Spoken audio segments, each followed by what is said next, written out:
Tiga orang sahabat SMA bernama Lydia, Dina, dan Asifa mempunyai sifat dan karakter yang berbeda-beda.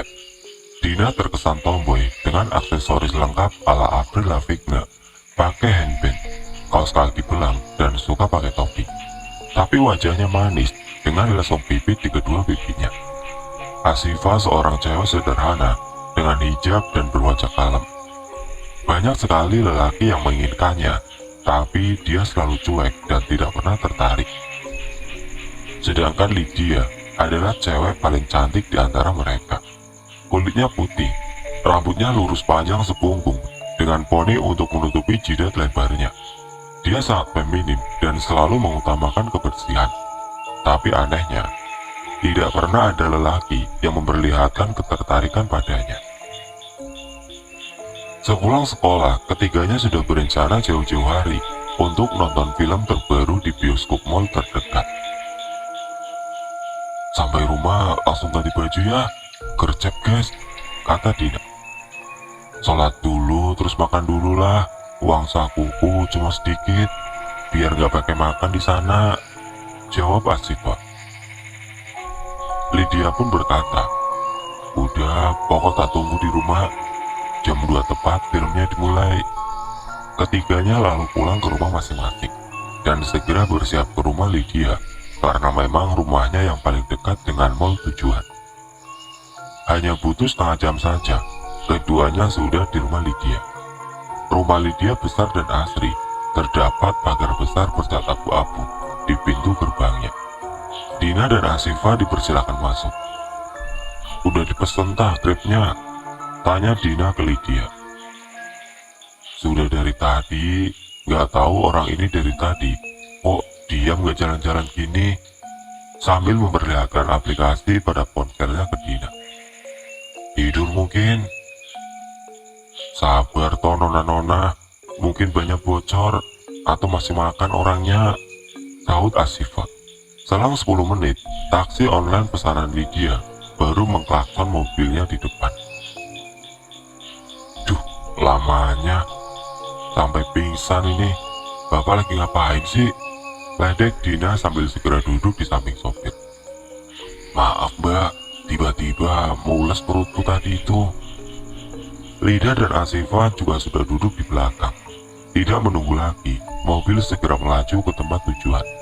Setelah memesan tiket, ketiganya masuk ke toilet bersama untuk sekedar memoles kembali wajah masing-masing di depan cermin besar toilet. Merah banget sih lipstikmu itu, kata Dina. Lydia tidak peduli apa kata temannya dan mengoles kembali lipstik sambil memonyong-monyongkan bibirnya. Dina tidak mau kalah. Dia mempertebal kembali riasan matanya yang dicetak hitam ala-ala gotik. Sedangkan Asifa hanya sedikit menepuk pipi dengan bedak bayi dan merapikan hijabnya. Sambil sedikit bermain-main air di wastafel, mereka ketawa bersama. Lalu tanpa disadari, mereka mendengar suara orang yang berusaha teriak dengan mulut terbuka. Dengar suara aneh gak guys? Bisik Asifa sambil mendekatkan telunjuk di bibir pinknya. Semua pun terdiam, mencoba mendengarkan dengan seksama. Tiba-tiba saja, seorang laki-laki muncul dari salah satu bilik kamar mandi, membuat mereka bertiga berjingkat kaget. Sialan, umat Dina. Loh mas, salah masuk kamu ini toilet cewek, ngawur aja. Lelaki itu pun ceringukan, seraya memalingkan wajahnya dan segera pergi sambil berkata, maaf, kemudian berlalu. Untung kita gak ngapa-ngapain ya, tembus Lydia. Jam berapa ini? Udah mulai tak filmnya? Tanya Asifa. Lydia pun melirik jam tangannya. Kurang 10 menit. Bentar, aku tak pipis dulu. Biasanya di dalam bioskop dingin, daripada kebelet pas di tengah-tengah film nanggung, kata Asifa.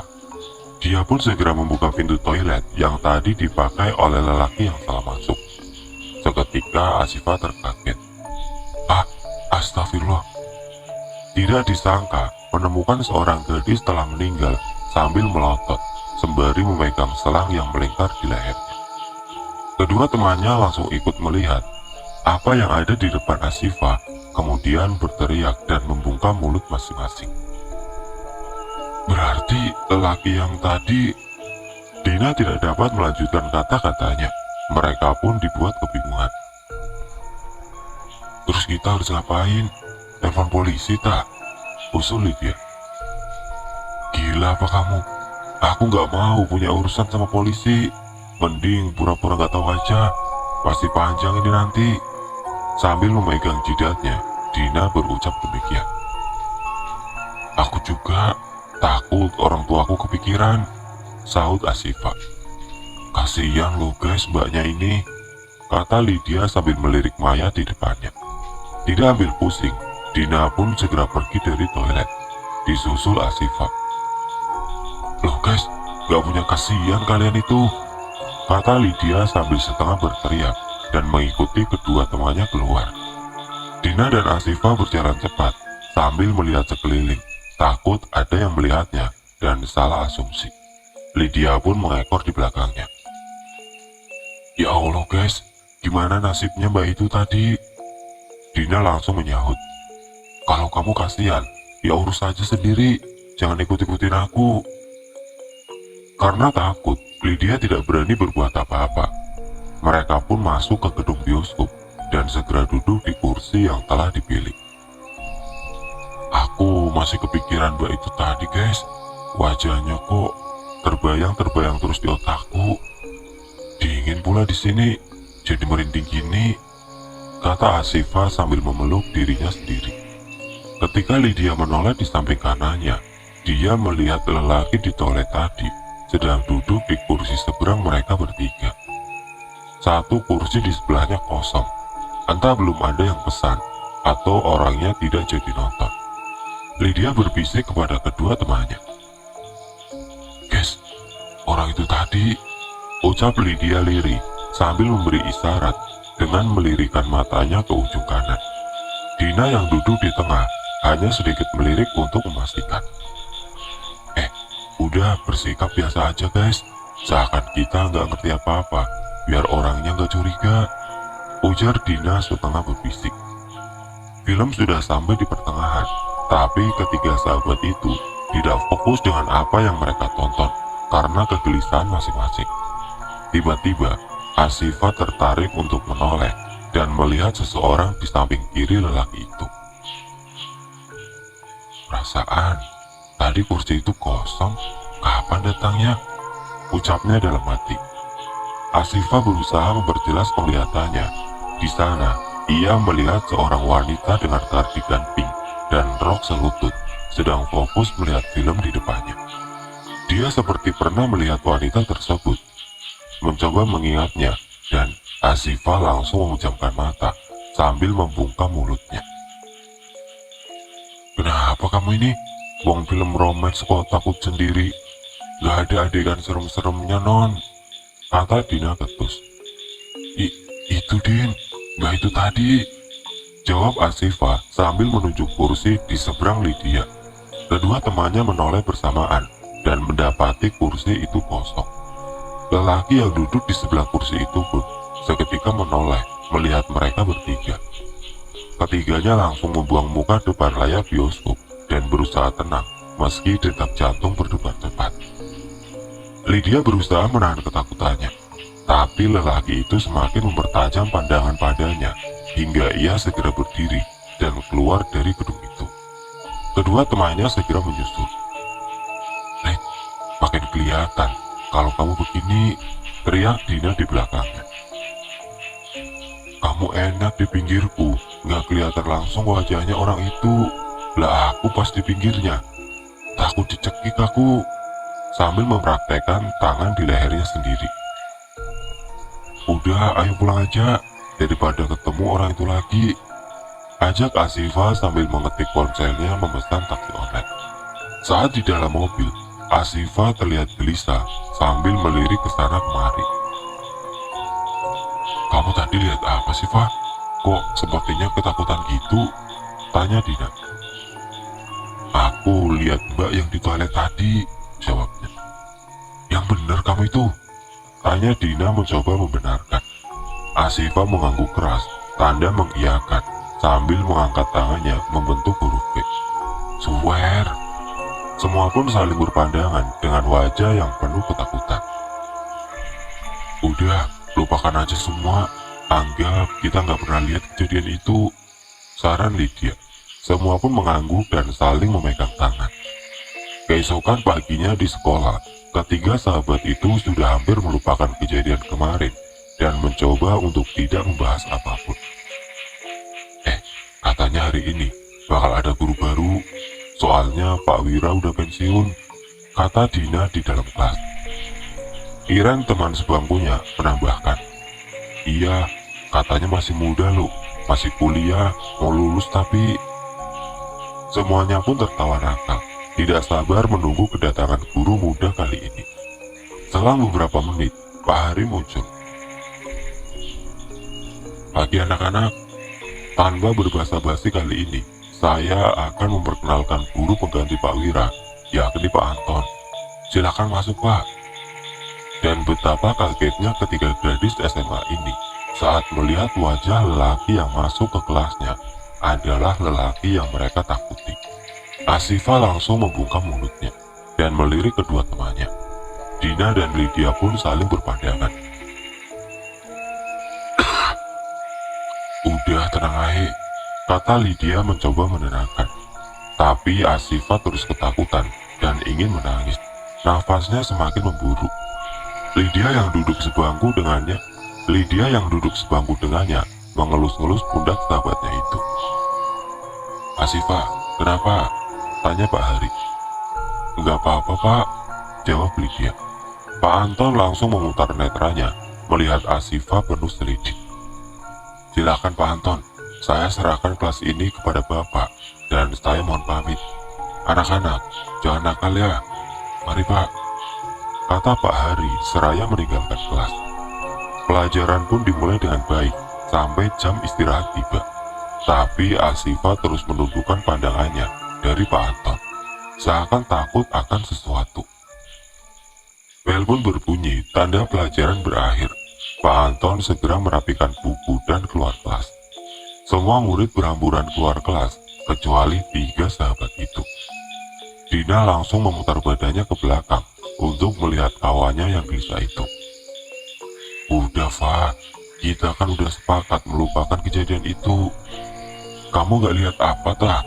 Jawab Asifa meninggi. Lihat apa? Tanya Lydia. Ya Allah, kenapa dari kemarin aku aja yang kelihatan? Sahut Asifa menjelaskan. Dia melihat wanita berkardigan pink itu terus berada di samping Pak Anton dengan wajah pucat dan tanpa ekspresi. Saat Asifa mencoba melihat, wanita itu pun beradu pandang dengannya. Itulah yang membuatnya ketakutan. Aku gak bakalan betah kalau kayak gini. Masa bisa aku konsen di pelajaran? Lama-lama nilaiku jeblok ini, kata Asifa sambil mendengus kesal. Dina dan Lydia pun tidak tahu harus berbuat apa. Hanya bisa menenangkan dan sedikit menghiburnya saja. Pukul 4 sore di rumah Lydia, ia segera mengambil handuk yang digantung di sebelah pintu kamar mandi, kemudian masuk dan mengunci. Sambil menyanyikan lagu kesukaannya, dia mengguyur tubuhnya. Tiba-tiba, dia merasakan kedinginan. Perasaan hawanya panas dari tadi, tapi kok dingin gini ya akhirnya. Dia tidak memperdulikannya dan segera membasuh rambutnya dengan sampo. Saat mengguyur rambut, Lydia pun memejamkan matanya. Dan alangkah terkejutnya ketika membuka netra, dilihatnya wanita berkardigan pink itu di dalam bak mandinya. Dayung yang dipakainya segera dilempar, berharap mengenai wanita itu. Lydia pun beringsut mundur, menempel ke tembok dengan nafas yang tersegal-segal, saking takutnya. Tolong aku, ucap wanita itu. Dari luar kamar mandi, Mama Lydia menggedor-gedor pintunya dengan keras, sambil terus memanggil namanya. Lydia segera meraih handuk dan melingkarkan pada tubuhnya, lalu segera membuka pintu. Ada apa? Tanya mamanya khawatir. Kecoa mah terbang, Jelasnya cengengesan sambil memegang pintu. Ngagetin orang saja, kata Mama Lydia sambil sedikit memukul bahunya. Setelah berpakaian, Lydia terlihat seringukan. Takut bila wanita itu tiba-tiba muncul kembali. Semalaman ia tidak bisa tidur tenang, terkaget dan terbangun berulang kali. Bahkan ia tidak dapat merasakan nikmatnya memejamkan mata. Di malam yang sama, Dina yang berada di rumah kecilnya sedang sendirian karena kedua orang tuanya tengah masuk shift malam untuk bekerja. Hobinya adalah bermusik, memainkan senar gitar, dan bernyanyi lagu-lagu Avril Lavigne idolanya. Dia memetik gitarnya di atas kasur ruang tengah yang sekaligus menjadi ruang tamunya. Maklum, rumahnya kecil berbentuk kotak dengan 2 kamar tidur, dapur, dan 1 kamar mandi. Di sebelahnya ada kaca besar yang langsung menghadap jalanan. Dia tengah enjoy dalam lagunya. Sesaat tiba-tiba, dia melihat bayangan wanita di seberang jalan, melihat ke arahnya. Dina menghentikan gitarnya, mencoba memperjelas siluet yang tampak. Ketika mobil melintas, bayangan itu pun menghilang. Dina mendekati kaca dan memutar bola matanya, menelisik sekeliling. Tolong aku. Dina terpental jatuh terduduk, melihat wanita itu menempelkan wajah dan tangannya di kaca. Ah! Dina berteriak sekencang-kencangnya sambil menutup wajahnya. Dia semakin ketakutan saat merasakan bahunya disentuh sebuah tangan. Jangan! Dia tetap menutup wajahnya sambil menggoyang-goyangkan bahunya agar tangan itu menghilang. Hei, kamu ini ngapain? Dina pun menoleh mendengar suara yang ia kenal. Suara kakak lelakinya yang baru pulang kerja. Dia mengelus dadanya sambil menghembuskan nafas berat, seketika merasakan ketenangan. Pindah ke kamar sana, aku mau tidur. Ruang tengah ini adalah kamar tidur kakaknya, karena memang hanya ada 2 kamar di rumahnya. Satu untuk Dina, dan satu lagi untuk orang tuanya. Di perpus sekolah, pagi harinya mereka saling bercerita kejadian yang dialami masing-masing. Asifa tersenyum menyungging. Kamu kok ketawa sih? Tanya Dina kesal. Asifa merasa puas karena sekarang bukan hanya dirinya yang diteror wanita itu. Dina merasa sangat menyesal karena tidak menolongnya saat itu. Mereka pun berpikir apa yang harus dilakukan saat ini, karena wanita itu masih terus meminta pertolongan. Tanpa disadari, Pak Anton memperhatikan mereka bertiga. Dengan langkah santai, beliau menghampiri ketiganya. Serentak ketiganya menoleh bersamaan. Tidak ada yang bergerak, tubuh mereka berasa kaku untuk sementara. Jam pelajaran udah mau mulai, kenapa kalian masih di sini? Ketiganya masih bengong menatapnya. Kenapa kalian? Asifa segera sadar dan berdiri, kemudian menarik kedua temannya dan berlalu. Sumpah, tak pikir kita mau mati itu tadi, ujar Dina sambil setengah berlari menuju kelas. Tidak ada yang membalas ucapannya, hanya saling memandang, seakan tahu pikiran masing-masing. Hari ini Asifa merasa beruntung, karena sejak Pak Anton masuk kelas, arwah wanita itu tidak memperlihatkan intensitas padanya. Anak-anak, untuk tugas akhir bab ini, saya mau adakan kerja kelompok masing-masing. Tugas kali ini adalah penelitian terhadap karya seni, bisa patung, lukisan, atau apapun. Karena Pak Anton adalah guru seni, di rumahnya banyak sekali beberapa koleksi karya seni.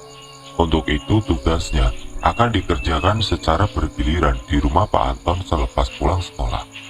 Setelah memberi jadwal kepada murid di kelas, Pak Anton keluar kelas. Are you ready guys? Tanya Dina sambil memakai topinya. Keduanya mengangguk bersamaan, menarik nafas sebentar, dan segera melangkah menuju kediaman Pak Anton. Rumah joglo bercat coklat muda sudah nampak di depan mereka. Di depan pagar, mereka memandang penuh ngeri. Tidak ada yang berani memulai masuk. Aku gak yakin guys, jadi apa enggak ini? tanya Lydia.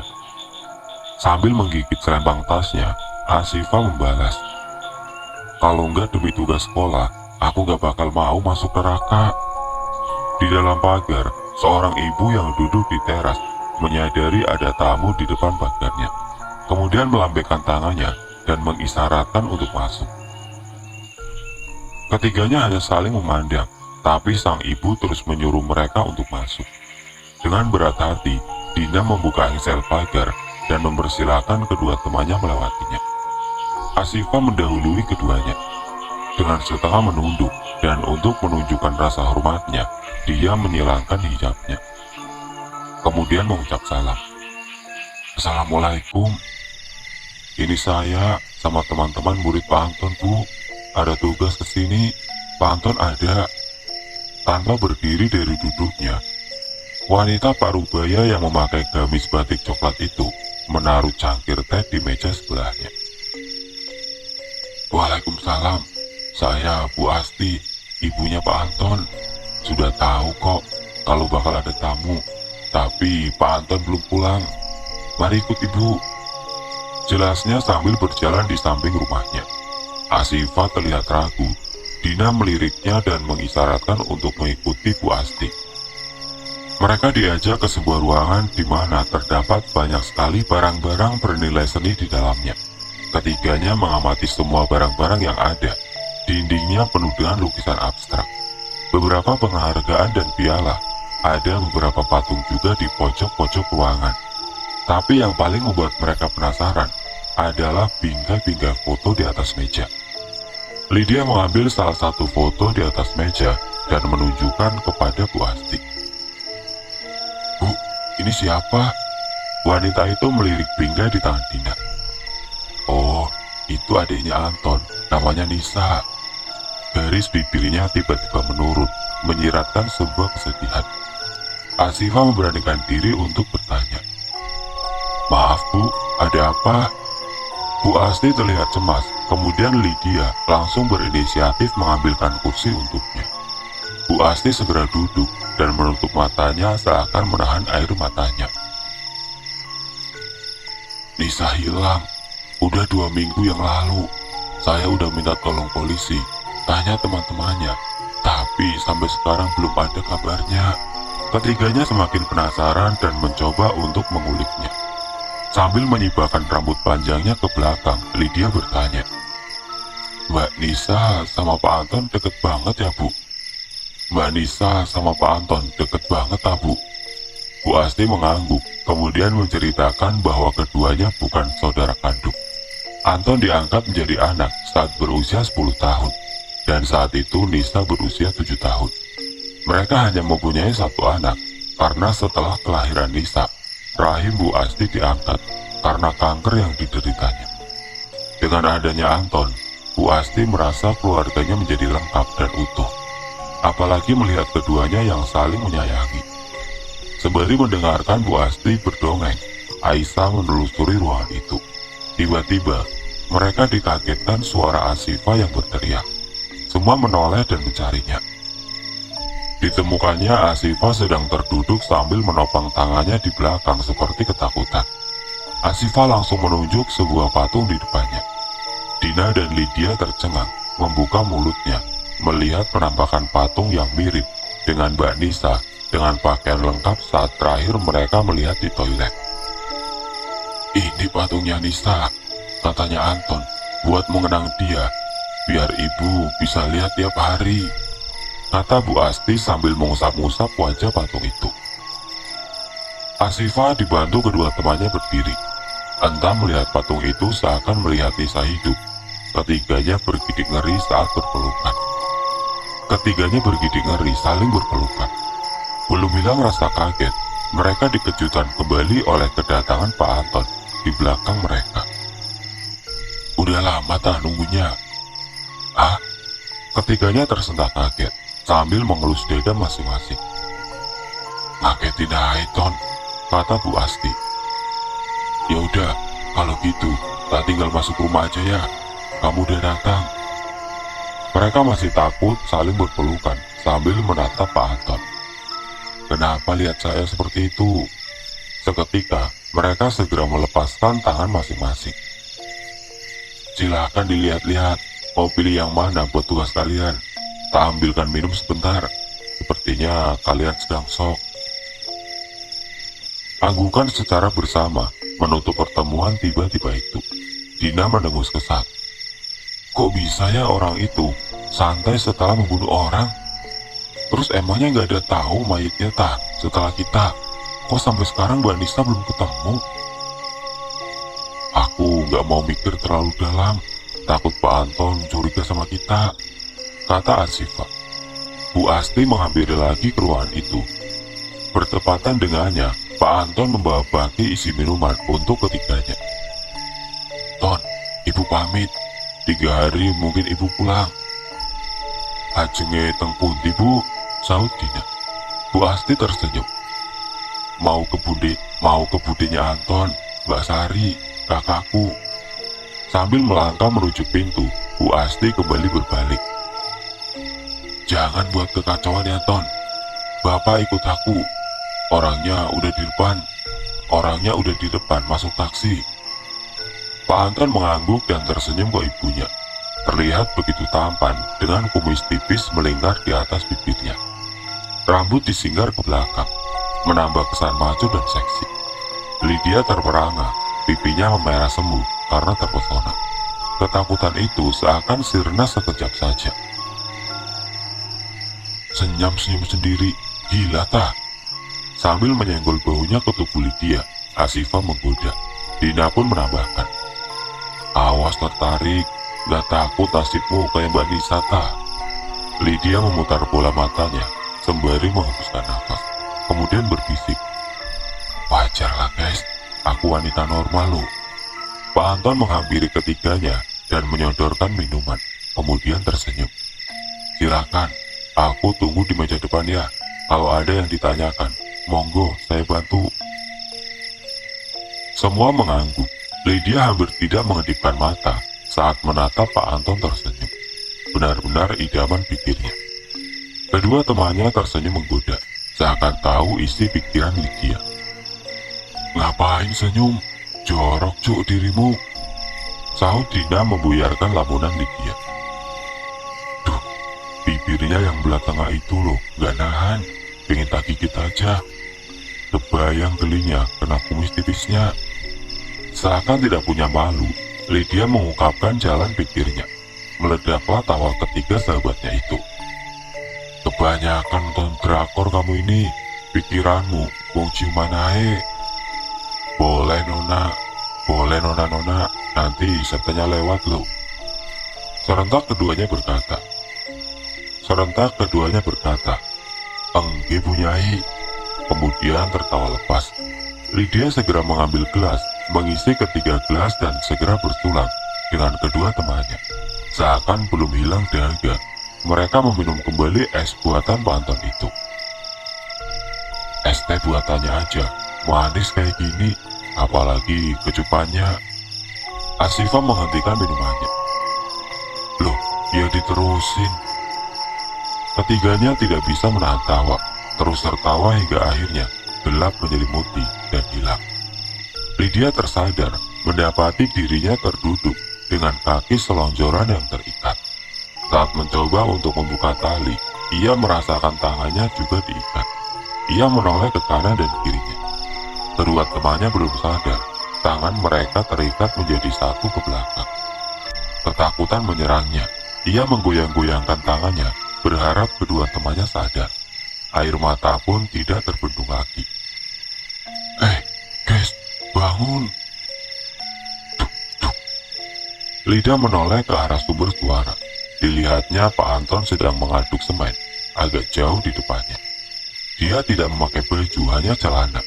Keringat membasahi seluruh badan. Tangannya kekar memperlihatkan otot-otot saat mengayunkan sekop. Kini di matanya tidak terlihat lagi Pak Anton yang rupawan. Baginya, sekarang dia seorang monster. Pak Anton meliriknya sekilas, tersenyum, menyugar rambutnya ke belakang. Tidak lagi senyum manis bagi Lydia.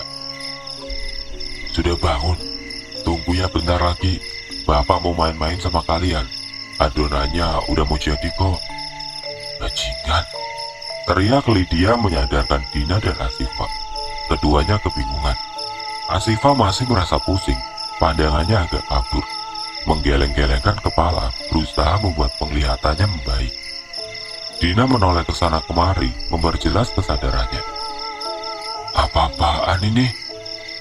Shh, jangan teriak-teriak, kita mainnya santai aja. Bapak cuma mau nambah koleksi patung. Kalian bertiga bakal jadi Charlie Angel, dan akan aku tempatkan di depan pintu nantinya. Pasti keren, sahut Pak Anton. Asifah menangis menggesek-gesekkan tangan dan kakinya yang terikat. Lydia berpikir sejenak, kemudian melontarkannya. Jadi, jasad Mbak Nisa sekarang jadi patung itu? Cerdas sekali kamu, jawabnya sembari terus mengaduk semen dengan sekopnya. Jancok kamu, sialan kamu. Itu adikmu, teriak Dina kesal. Pak Anton menghentikan aktivitasnya, mengelap keringat di dahi dengan tisu di atas meja, lalu berjalan mendekati ketiganya. Asifah semakin meraung-raung dalam tangisnya. Lydia hanya bisa menelan ludah tanpa bisa bergerak pergi. Ia berjongkok di depan ketiga muridnya, meraih dagu Dina dan tersenyum. Ya, Nisa memang adikku, adik tercinta. Pak Anton mulai menceritakan awal kisahnya. Dulu bapaknya adalah pekerja di kebun Pak Darto, ayah angkatnya kini. Karena suatu kesalahan, bapaknya diberhentikan dari pekerjaan, hingga membuat keadaan ekonomi keluarganya kian sulit. Pak Darto kemudian menawarkan untuk mengambil hak asuh Anton, dan sebagai gantinya, beliau memberikan sepetak tanah kebunnya untuk diberikan dan dikelola orang tua Anton. Awalnya Bapak Anton menolak, tapi utang kian membeli. Debt kolektor dan berbagai bank kredit membuat keluarganya semakin resah. Hanya beberapa bulan saja bapaknya mengikhlaskan Anton kepada Pak Darto. Beliau berjanji untuk menjaga dan mendidik Anton dengan baik, bahkan menyekolahkannya tinggi-tinggi. Ibu Anton hampir pingsan menangisinya kala itu, tapi apalah daya, mereka mempunyai 4 orang anak yang harus dihidupi. Anton adalah anak sulung dan mempunyai 3 adik. Saat itu usianya 10 tahun. Awalnya Anton begitu membenci bapaknya sendiri karena menganggap telah menjualnya demi harta. Lama-kelamaan Anton sadar bahwa semua yang dilakukan oleh bapaknya adalah untuk kebaikan semua. Anton yang hidup dengan serba mewah dan berkecukupan itu tidak rela melihat keluarganya hidup apa adanya. Setiap diberi uang jajan, Anton merabunya dan memberikan kepada bapaknya setiap minggu. Bapaknya sangat bangga padanya. Nisa mengetahui semua perilaku Anton. Dia sangat mengagumi sosok kakak sambungnya itu. Begitu baik dan peduli. Semakin lama rasa kagum itu berubah menjadi perasaan cinta. Nisa tidak ragu untuk mengungkapkannya pada Anton saat SMA. Tidak disangka Anton juga mempunyai rasa yang sama pada Nisa. Hingga tanpa orang tua mereka sadari, keduanya menjalin asmara sampai kuliah. Hampir tiap malam, mereka bersetubuh di kamar Nisa dengan alat pelindung tentunya. Hingga suatu hari, Nisa tidak mendapati menstruasinya. Setelah dites, hasilnya pun positif. Bingung melanda keduanya, mau dibawa kemana hasil hubungan terlarang itu. Nisa berusaha meyakinkan Anton untuk memberitahu saja ke orang tua mereka, tapi Anton menolak. Kesehatan Pak Darto kian memburuk. Tubuhnya semakin kurus dan sering melamun. Suatu malam Anton yang hendak ke dapur tidak sengaja mendengarkan percakapan ibu dan bapak angkatnya di teras belakang rumah. Bu, sepertinya umurku udah gak bakal lama. Aku harus ngurus surat wasiat, Bu. Jangan bilang gitu toh, Pak. Kamu itu kayak yang maha kuasa aja. Lagian, anak-anak ya udah besar, udah cukup umur kan? Terserah sampean lah, Pak.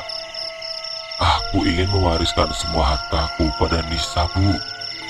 Loh, terus Anton? Anton cukup tak kasih rumah ini. Orang cuman anak angkat aja kok. Ya jangan gitu toh Pak, dibagi dua kan bisa sih. Anton itu udah anak kita loh Pak. Aku udah nyekolahin dia tinggi, itu udah cukup buat model dia besok. Tugasnya kita tinggal saja menikahkan. Anton yang sembunyi di balik dinding dapur geram menahan emosinya. Memang dia hanyalah anak angkat, tidak punya hak apapun di rumah ini. Tapi dia merasa tertipu, karena selama ini dia yang mengurus semua perkebunan, villa, bahkan usaha travel bapaknya itu. Apa balasan yang dia dapat? Hanya sekedar rumah ini saja. Sedangkan Nisa yang tidak pernah sedikit pun membantu usaha bapaknya, hanya ongkang-ongkang kaki dan menadahkan tangan, semua diberikan padanya. Tidak setimpal pikirnya. Ia memutar otak. Terlintas di pikirannya untuk melenyapkan Nisa. Apalagi sekarang dia sedang hamil anaknya. Apa kata semua keluarga nantinya? Siang itu Anton mengajak Nisa nonton bioskop. Tiket sudah dipesan Anton sebelumnya, jadi mereka tidak perlu mengantri. Anton menggandeng tangan Nisa dan mengusap-ngusapnya, membuat birahi Nisa naik. Ia menarik Anton ke toilet wanita, lalu masuk ke salah satu biliknya. Anton segera mendudukkan Nisa di kloset, dan dengan segera meraih bibir ranum wanita itu. Keduanya saling mencumbu penuh nafsu, hingga tanpa Nisa sadari, Anton telah membelit lehernya dengan selang air di sebelahnya. Kedua kakinya dihimpit, hingga ia tidak dapat menggerakkan sama sekali.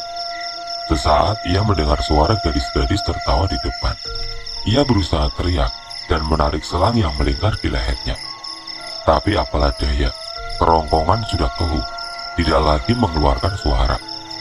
Hanya ratapan memelas untuk Anton di pangkuannya yang bisa ia berikan.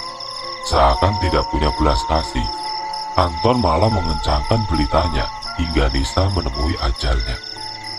Anton berusaha diam di dalam bilik sembari menunggu gadis-gadis di depan keluar. Tapi semakin lama, ia tidak tahan melihat wajah mayat Nisa yang melotot di hadapannya.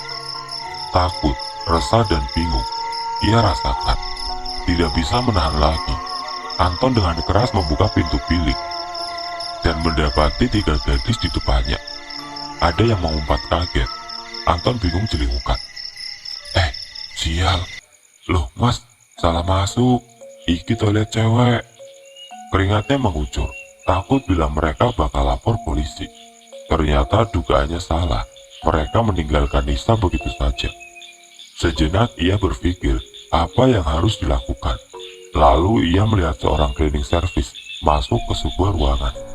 Anton mengikutinya dengan segera. Di sana ia menemukan banyak seragam. Diambilnya satu dan dikenakan segera. Dengan sigap mengambil kantong plastik hitam besar dan membawanya ke toilet. Ia beruntung karena saat itu bioskop akan segera dimulai dan orang-orang sudah berjubel di depan pintu untuk mengantri masuk. Dimasukkannya mayat Nisa dalam kantong, kemudian dibopong keluar. Ia berpura-pura mendekati bak sampah. Beruntung pula mobilnya diparkir dekat bak itu.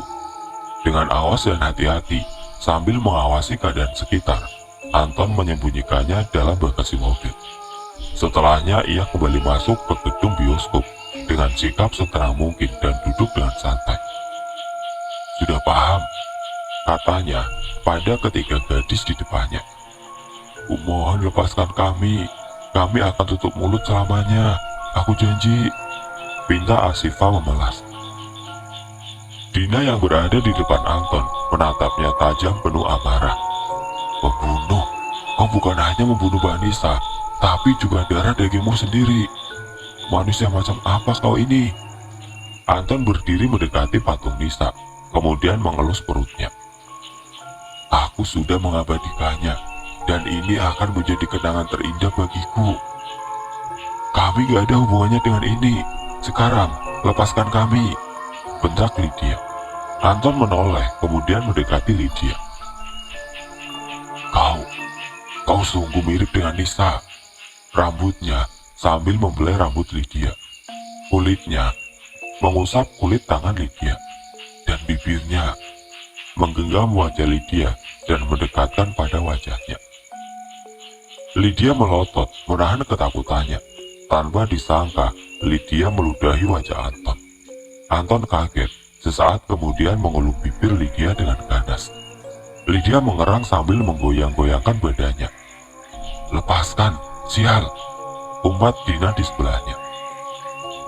"Pembunuh, pedofil, bajingan!" Asifa menambahkan sambil berusaha mendekatkan kaki untuk menendang gurunya itu. Belum sempat menendang, Anton melepaskan wajah Lydia. Asifa pun diam menatapnya. Terdengar suara langkah kaki mendekat. Anton seperti tidak mendengarnya. Ia berucap, "Ya, aku memang pembunuh. Nisa dan bayinya adalah korban pertamaku, dan kalian akan jadi korban berikutnya." Ia mengambil pena di saku celananya, kemudian menggores keras pipi Asifa hingga meneteskan darah segar. "Ah!" teriak Asifa. Tanpa disadari, di belakang Anton, Bu Asti menangis mendengar perkataan anaknya itu. "Apa? Kamu membunuh Nisa? Bayi apa maksudmu?" Anton menoleh ke ibunya. "Sampean, kenapa balik?" katanya. Bu Asti mendekat ke Anton. "Apa-apaan kamu ini? Kamu apakan murid-muridmu ini?" Anton hendak menjawab, tapi sebelum sempat Bu Asti sudah menggambar keras wajah Anton. Plak! Anton memegang pipinya dan tersenyum menyungging ke arah ibunya. Pena yang masih ia pegang segera dilayangkan ke tubuh Bu Asti. Tapi sebelum mengenainya, Dina telah menendang kaki Anton. Meski dengan terikat, tendangannya cukup kuat hingga membuat tubuhnya terjungkal ke samping dan kepalanya terbentur patung. Darah mengalir seketika, ia pingsan. Dina, Lydia, dan Asifa menceritakan semua yang mereka tahu kepada orang tua Anton. Bu Asti menangis sesegukan di bahu Pak Darto. Tidak percaya atas apa yang telah mereka lewati. Patung Nisa dibongkar, tulang belulangnya dikumpulkan untuk dijadikan bukti. Tak lupa rekaman CCTV di parkiran mall saat Anton memasukkan mayat Nisa. Semua sudah diserahkan ke polisi. Ketiga gadis itu juga telah menjadi saksi yang menguatkan. Anton dijatuhkan hukuman seumur hidup. Selang berapa hari ketiga gadis SMA itu menghadiri pemakaman Nisa. Mereka memakamkan tulang Nisa dengan layak. "Terima kasih banyak ya, ibu gak bisa balas apa-apa, Nduk," kata Bu Asti pada ketiganya. "Iya Bu, sama-sama," balas Dina. Bu Asti mengelus pipi Asifa. "Maaf ya nak, gara-gara Anton, pipimu jadi bekas gini." Asifa tersenyum dan menggeleng. "Gak apa-apa Bu, buat kenangan." Semua pamitan melangkah menjauh dari Bu Asti. Begitu pula ketiga gadis itu. Sambil berjalan bersama, mereka saling berpegangan tangan. Yang paling membekas ini aslinya Lydia loh. "Gimana rasanya bibir Pak Anton yang belah tengah itu, Lid?" sindir Dina. Ketiganya tertawa terbahak. "Wow, amazing guys, sumpah. Sayangnya nggak pakai nafsu." Ketiganya kemudian menoleh kembali ke Bu Asti yang masih duduk di depan makam Nisa. Mereka melihat di sampingnya ada arwah Nisa berdiri melihat ke arah mereka sambil mengucapkan dua buah kata matur suwun. Semua tersenyum dan mengaku. Dan sekian untuk cerita kali ini. Bagaimana menurut kalian tentang kisah ini? Tulis komentar kalian di kolom komentar. Dan bagi teman-teman yang baru bergabung, jangan lupa untuk like, komen, share, serta subscribe channel ini. Dan nantikan kisah-kisah horor berikutnya. Wassalamualaikum warahmatullahi wabarakatuh.